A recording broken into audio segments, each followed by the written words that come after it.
موسیقی نے آج کل میوزیکل انڈسٹری کا روپ دھار لیا ہے اور ریسرچ لیبارٹریز میں اس پر بہت زیادہ تحقیقی کام ہو رہا ہے۔ یونیورسٹی میں بائیو میڈیسن اور مصنوعی ذہانت کے مضامین کی طرح آڈیو پروسیسنگ کے مضمون میں داخلہ ملنا مشکل ہو گیا۔ گلوکار کے گانے کو ایکو سسٹم کے ذریعے اس کی اپنی آواز سے بہتر آواز میں پیش کیا جا سکتا ہے۔ پہلے زمانے میں موسیقی صرف اس وجہ سے حرام تھی کہ اس میں راگ اور راگنیوں کی آوازیں شامل ہوتی تھیں۔ آج تو اس میں عیاشی اور فحاشی کی طرف مائل کرنے والے پس منظر پیغام بھی شامل ہوتے ہیں، لہذا موسیقی پہلے سے کئی گنا زیادہ درجے کی حرام ہو گئی۔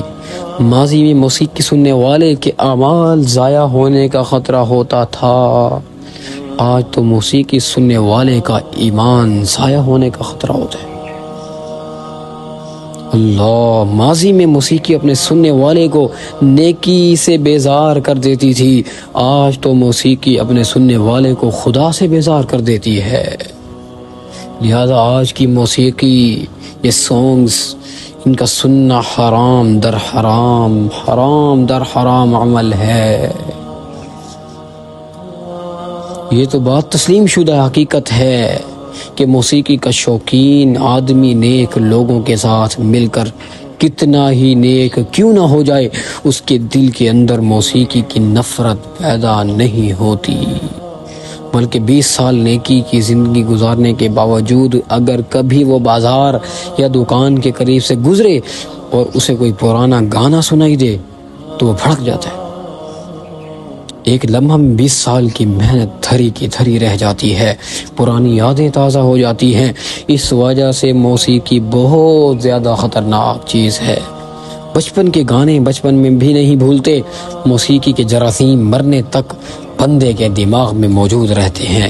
اچھا شخص وہی ہے جو اس مصیبت کے قریب بھی نہ جائے، اپنے دل و دماغ کو اس چیز سے خالی رکھے۔ یہ موسیقی ہے، موسیقی زنا کا راستہ ہے، یہ اللہ سے دور کرنے کا راستہ ہے، شیطان کے پیچھے چلانے کا راستہ ہے۔ اللہ فرماتے ہیں یا ایھا الذین آمنوا لا تتبعوا خطوات الشیطان، اے ایمان والو شیطان کے راستوں کے پیچھے نہ چلو۔ ومن یتبع خطوات الشیطان فإنہ یأمر بالفحشاء والمنکر، اور جو شیطان کے راستوں پر چلتا ہے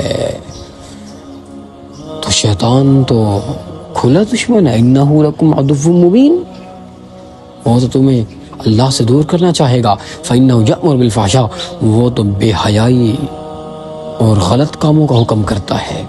ظاہر ہے موسیقی شیطان کا واضح راستہ ہے، زنا کا راستہ ہے۔ موسیقی سن کر لوگ گناہوں کی طرف مائل ہوتے ہیں، دماغ خراب ہوتا ہے۔ اللہ اس گندے فعل سے ہمیں بچائے۔